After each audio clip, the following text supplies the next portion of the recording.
Hello and welcome to engineering buzz institute. मैं विपिन कुमार एक बार फिर स्वागत करता हूं आपका। दोस्तों, ये हमारा चौथा लेक्चर सीरीज़ है जिसमें हम लोग क्वेश्चंस देख रहे थे, सिविल के क्वेश्चंस, जिसमें हम लोग कॉन्सेप्ट सिविल के क्वेश्चंस के थ्रू पढ़ते हैं, जिसमें हमारे क्वेश्चंस इंक्लूड होते हैं various SSC, JEE, GATE exam, ESC, PSUs और जेईई एग्ज़ाम्स, कोई भी अदर ए एग्ज़ाम्स जैसे UPPSC, JPSC, UKPSC, JPSC, UK triple SC, इन टाइप के एग्ज़ामों के लिए हमारा लेक्चर काफ़ी, इन टाइप के एग्ज़ाम्स को क्रैक करने के लिए हमारा लेक्चर काफ़ी बेनिफिशियल होता है। तो दोस्तों आगे बढ़ते हैं। सबसे पहले हम लोग बता देते हैं कि स्ट्रेंथ ऑफ मटेरियल हम लोग जो पढ़ रहे हैं, इसमें हम लोग प्रीवियस ईयर क्वेश्चंस देखते हैं और उसमें हम लोग वीडियो सॉल्यूशन प्रोवाइड कर रहे हैं आपको। आगे बढ़ने से पहले मैं आपको बता देता हूँ कि हमारे ये सारे के सारे जो क्वेश्चन सीरीज़ हम क्विज़ेस वगैरह डालते हैं, वो सारे के सारे आपको टेलीग्राम ग्रुप में मिल जाएंगे। ये हमारे टेलीग्राम ग्रुप्स हैं, आप ज्वाइन कर सकते हैं। मैं लिंक आपको डिस्क्रिप्शन बॉक्स में दे दूंगा। नंबर ऑफ क्वेश्चंस अभी तक हो चुके हैं, इतने नंबर ऑफ क्वेश्चंस हो चुके हैं और हम लोग देख रहे हैं स्ट्रेंथ ऑफ मटेरियल, जिसमें हम लोग ऑलरेडी 140 क्वेश्चन पोस्ट कर चुके हैं।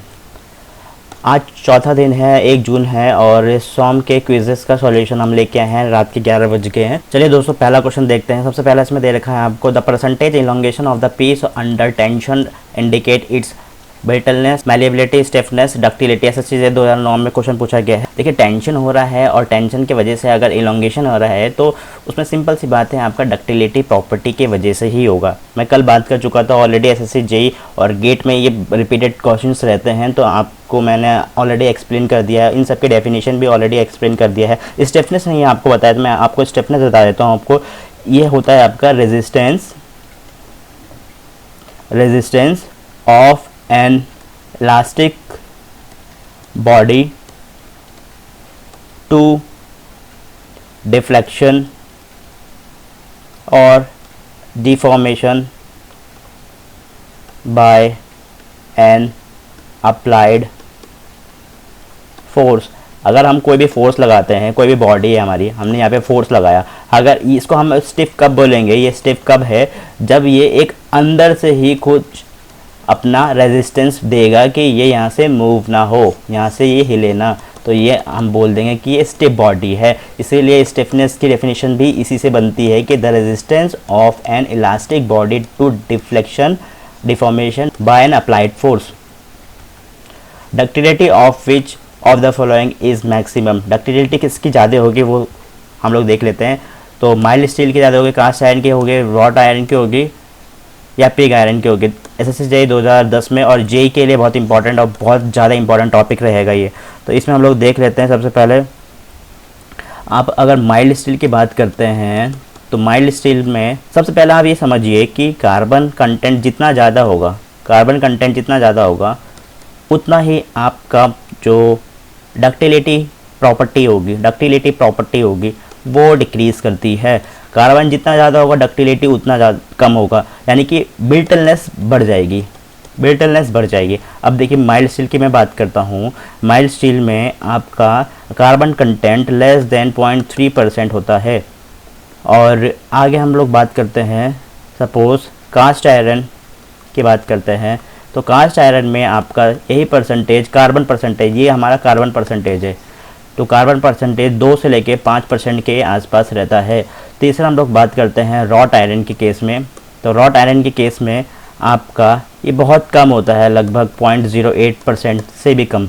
और पिग आयरन के केस में आपका ये 4% के आसपास रहता है। तो आपसे पूछ सकता है कोई भी ये कंपोजिशन, पहले तो कार्बन परसेंटेज कितना रहता है, उसके बाद decreasing order of ductility important है। तो इनमें से मैं डिक्रीजिंग ऑर्डर ऑफ डक्टिलिटी बता देता हूँ आपको।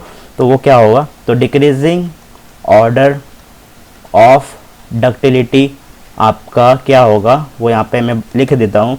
तो वो होगा आपका, सबसे पहले आपका रॉट आयरन होगा, क्योंकि देखिए इसमें कार्बन परसेंटेज बहुत कम है, तो यानी कि प्योरेस्ट फॉर्म होगा। एक तो ये प्योरेस्ट फॉर्म है आपका आयरन का, ये सारे के सारे आयरन से बनते हैं। सबसे ज़्यादा डक्टिलिटी आपका रॉट आयरन में होगा, उसके बाद आपका माइल्ड स्टील में होगा। माइल्ड स्टील में आप देख सकते हैं कि 0.3% से भी कम रहता है, तो माइल्ड स्टील आ जाएगा। उसके बाद आपका कास्ट आयरन आ जाएगा। कास्ट आयरन में 2% से लेके 5% और पिग आयरन में आपका 4%, उसके बाद पिग आयरन आ जाएगा। तो ये आपका डक्टिलिटी का ऑर्डर है, आपको इसको याद रखना है। तो यानी कि अगर आपको डक्टिलिटी चेक करनी है कि सबसे ज़्यादा डक्टिलिटी किस में ज़्यादा होगी, तो यानी कि आपको सबसे पहले देखना पड़ेगा कि कार्बन परसेंटेज कितना है। जितना ज़्यादा कार्बन परसेंटेज होगा उतनी ही कम डक्टिलिटी होगी। आगे बढ़ते हैं। Strain energy stored in a solid given as. देखिए स्ट्रेन एनर्जी का फॉर्मूला हमने कई बार यूज़ कर चुके हैं। तो strain energy per unit volume का फॉर्मूला हम लोगों को पता है, वो होता है हमारा हाफ सिग्मा इंटू एप्सिलॉन। अब आपसे स्ट्रेन एनर्जी पूछा है तो स्ट्रेन एनर्जी हो जाएगा आपका half into sigma into epsilon into volume. तो यहाँ से आपका कौन सा वाला आंसर हो जाएगा, यानी कि डी हो जाएगा answer. Modulus of elasticity of steel simple है, आगे बढ़ जाइए। 2 × 10⁵, ये आपको याद रहना चाहिए क्योंकि इस पे अगर पूछेंगे दूसरे मटेरियल से जैसे कॉपर, एल्यूमिनियम, टंगस्टन, इन सब के बारे में जानने की कोई ज़रूरत नहीं, इनके बारे में पूछा कभी नहीं जाएगा क्योंकि मोस्टली हम लोग स्टील को ही यूज़ कर रहे हैं। इस वजह से स्टील का मॉडुलस ऑफ इलास्टिसिटी पता होना बहुत ज़्यादा ज़रूरी है और ये हम लोग क्वेश्चन में कई बार यूज़ करते हैं, तो इस वजह से हम लोगों को याद सा हो जाता है ये, ठीक है। 2 × 10⁵ न्यूटन पर mm²। चलिए आगे बढ़ते हैं। इसमें देखते हैं हम लोग कि इसमें बताना है कि एरर स्टेटमेंट कौन सा वाला होगा माइल्ड स्टील के केस में। अब देखिए सबसे पहले हम माइल्ड स्टील का कर्व पढ़ लेते हैं क्योंकि माइल्ड स्टील के बारे में हम लोग यहाँ पे देखने वाले हैं। तो सबसे पहले हम लोगों को पता होना चाहिए माइल्ड स्टील का कर्व कैसा होता है। और माइल्ड स्टील का कर्व मतलब माइल्ड स्टील का stress and strain curve, stress versus strain का जो कर्व होता है वो कैसा होता है उसके बारे में हम लोग देख लेते हैं। तो माइल्ड स्टील का स्ट्रेस एंड स्ट्रेन कर्व कुछ इस तरह से होगा। यहाँ पे आपका सिग्मा हो गया, यहाँ पे आपका एप्सिलॉन हो गया। पहले तो कर्व आपका कुछ स्ट्रेट लाइन कर्व रहेगा, उसके बाद थोड़ा सा कर्वीलिनियर होगा। कर्व होने के बाद फिर पीक आता है, पीक आने के बाद फिर थोड़ा सा गिराव आएगा, फिर यहाँ से ऊपर को जाएगा।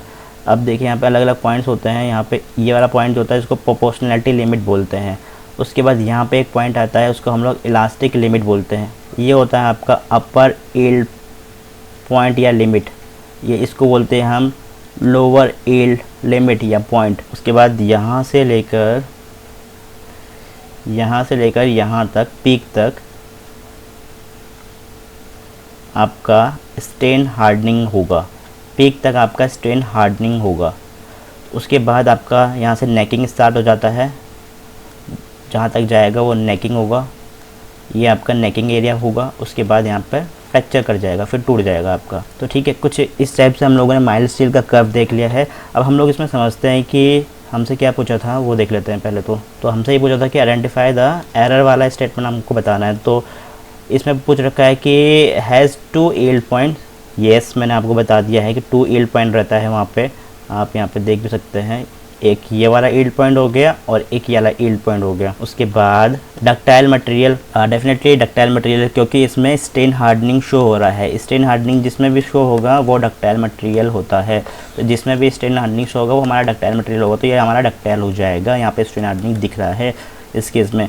उसके बाद आपका small percentage of elongation at failure, small percentage of elongation at failure. Failure आपका कहीं ना कहीं यहाँ पे आ रहा है। तो इलॉन्गेशन आप कह रहा है कि बहुत कम होता है क्या? नहीं, ऐसा नहीं है।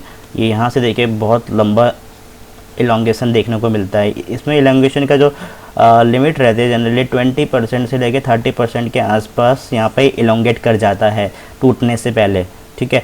और अगर as compare to better material की मैं बात करूँ तो बिटर मटेरियल आपका जनरली 1 से लेके 5% के आसपास ही एक्सटेंड कर पाता है, इलॉन्गेट कर पाता है।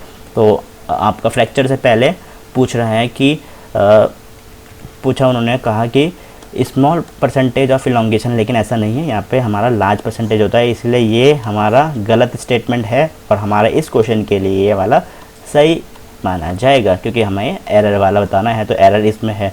उसके बाद सोर्स स्ट्रेन हार्डनिंग, हाँ हम लोगों ने बात कर ली है। स्ट्रेन हार्डनिंग बहुत अच्छा इंपॉर्टेंट क्वेश्चन है, इसको मैं मार्क कर देता हूँ 3 स्टार, ठीक है।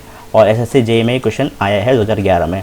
आगे बढ़ते हैं। Modulus of elasticity of steel is more than that of concrete, it indicate that steel is. Modulus of elasticity of steel जो होता है वो जनरली होता है 2 × 10⁵। अभी हम लोग देख चुके हैं। यूनिट हमारा न्यूटन पर mm², या हम लोग सिंपली इसको हम लोग MPa भी लिख सकते हैं। और कंक्रीट के लिए अगर मैं बात करूँ तो कंक्रीट के लिए होता है आपका 5000 × √FCK। तो यहाँ से पूछ रहा है कि modulus of elasticity of steel is more then that of concrete, it indicates. अगर हम लोग बात करते हैं फॉर M25 या M20 कोई भी ग्रेड हम लोग कंसिडर कर लेते हैं। सपोज मैंने M25 ग्रेड ले लिया। अब M25 ग्रेड के लिए FCK की जो वैल्यू होगी वो 25 न्यूटन पर mm स्क्वायर होगी। अब यहाँ से ई कॉन्क्रीट अगर हम लोग निकालेंगे तो ई कॉन्क्रीट आएगा आपका 5000 इंटू अंडर रूट 25। इसको सॉल्व करके हमारा आएगा 25000 न्यूटन पर mm स्क्वायर। तो इन दोनों में से कौन सा वाला ज़्यादा होगा देख के हम लोग बता सकते हैं। ये 25,000 के आसपास है और ये 2 लाख के आसपास है। तो इन दोनों में से जो ज़्यादा होगा वो हमारा, तो हम इन दोनों को कंपेयर करते हैं तो हम लोगों को मिलेगा कि ई स्टील जो होगा वो ज़्यादा होगा ई कंक्रीट से। तो इससे हम लोगों को ये समझ में आता है कि भाई ई जो होगा वो इलास्टिक मटेरियल है इसके कंपैरिजन में मोर इलास्टिक होगा। यानी कि मॉडुलस ऑफ इलास्टिसिटी जो है, मॉडुलस ऑफ इलास्टिसिटी जो होता है वो डायरेक्टली प्रोपोर्शनल होता है हमारे इलास्टिसिटी के, कोई भी इलास्टिसिटी ऑफ मटेरियल के। तो हम लोग यहाँ से सिंपली कह सकते हैं कि ये स्टील आपका ज़्यादा आ रहा है तो आपका modulus of elasticity of steel is more than concrete, it indicates that steel is more elastic. C इसका आंसर हो जाएगा। चलिए आगे बढ़ते हैं, 7th क्वेश्चन देखते हैं हम लोग। इसमें ये SSC JEE 2010 का क्वेश्चन है। इसमें क्या है, working stress of a material is expected to be. Working stress आप मटेरियल का किसके बराबर होगा, is equal to ultimate stress, yield stress, less than yield stress, more than yield stress. अब देखिए सिंपल से आपको एक रिलेशन आपको पता रहना चाहिए हमेशा। जो अल्टीमेट स्ट्रेस होता है वो आपका यील्ड स्ट्रेस से ज़्यादा रहता है पहले तो। दूसरा यील्ड स्ट्रेस जो होता है वो आपका वर्किंग स्ट्रेस से ज़्यादा रहता है। अब यहाँ पे हम लोग इन तीनों टर्म के बारे में जानते हैं। अब देखिए वर्किंग स्ट्रेस क्या होता है आपका, वर्किंग स्ट्रेस वो स्ट्रेस है जो हमारा सर्विस लोड के वजह से आता है। यानी कि जिस पे जो हमारा एक्चुअल लोड होता है जो कि हमारा बिल्डिंग पे या भी कोई भी मेंबर पे अप्लाई हो रहा है, ठीक है। अब यील्ड स्ट्रेस क्या होता है, यील्ड स्ट्रेस हमारा होता है जिस पे मटेरियल परमानेंटली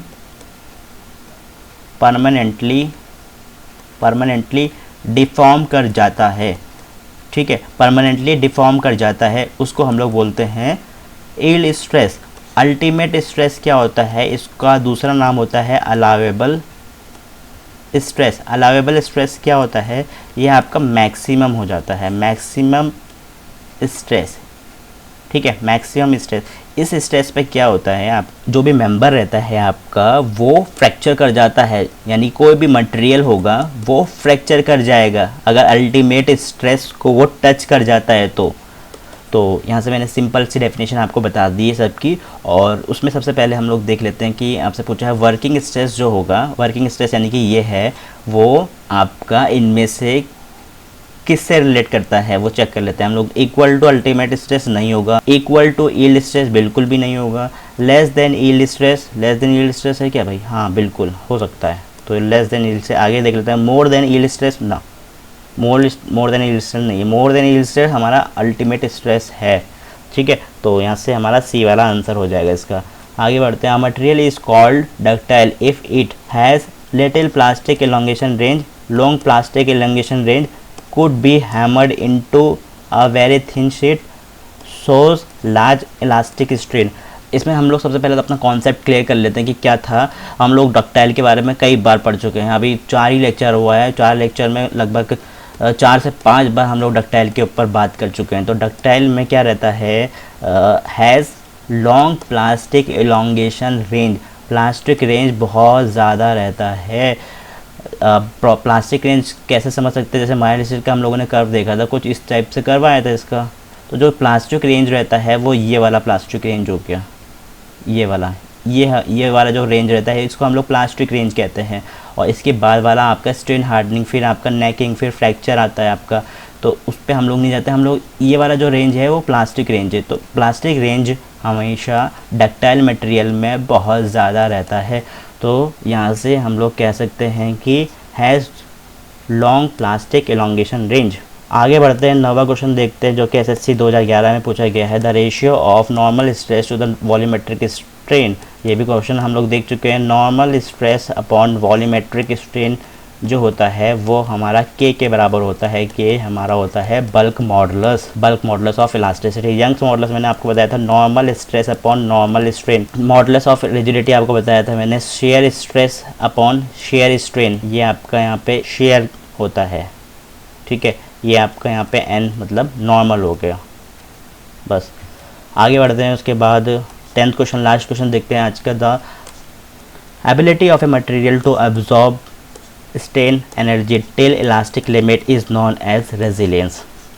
और कोई डेफिनेशन नहीं हो सकती इसकी, मैंने आपको पहले बता दिया इन सब के बारे में। मेलेबिलिटी जिसमें हम लोग शीट में कन्वर्ट कर देते हैं। इलास्टिसिटी कोई भी मटेरियल में हम लोग कैसे, कोई भी मटेरियल आपका इलास्टिक तब होगा जब वो अपना फोर्स हटाने के बाद, स्ट्रेस हटाने के बाद रिगेन कर जाए अपने ओरिजिनल शेप में।